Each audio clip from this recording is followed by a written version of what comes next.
Yan mga GC na good news. Dahil matagal natin hinahanap ito. Yung mga alphabet na sticker o yung mga letter. Nakabili na tayo. Yan, ito kasi yung bubuo sa isipan natin, no?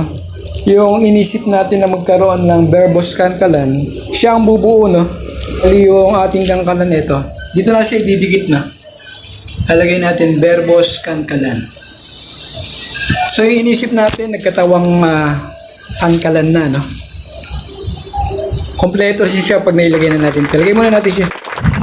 Ayan mga GC, no? Buo na po yung ating verbos kankalan.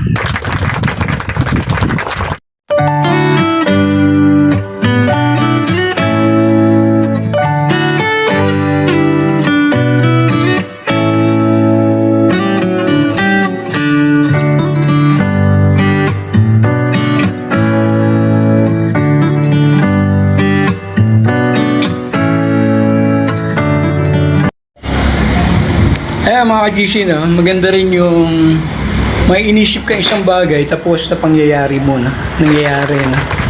So ang kagandahan sa ginawa natin, nabuo natin kankalan. Ang kagandahan nun, tayo palang may kopya nun.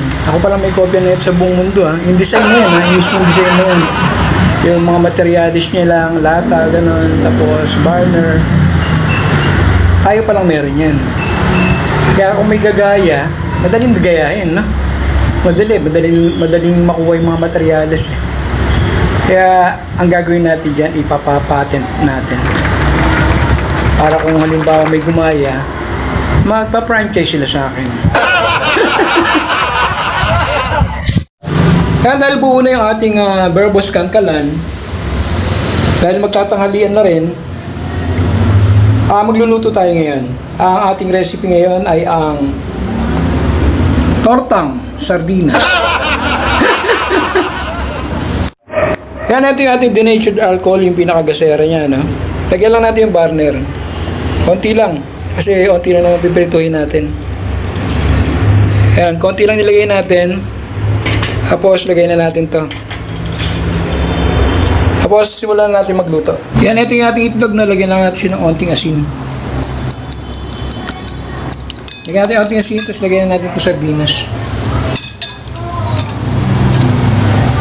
Yan, ganito kadali lang po magluto ng tortang sardinas, na. Durugin lang natin yan, haluin lang natin.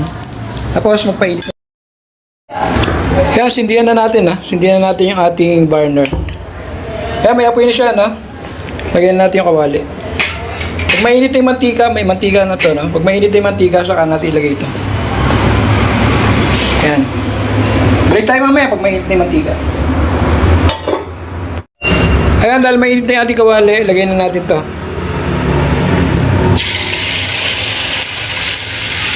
Balik tayo mamaya pag luto na yung ating tortang sardinas. Luto na po yung ating tortang sardinas.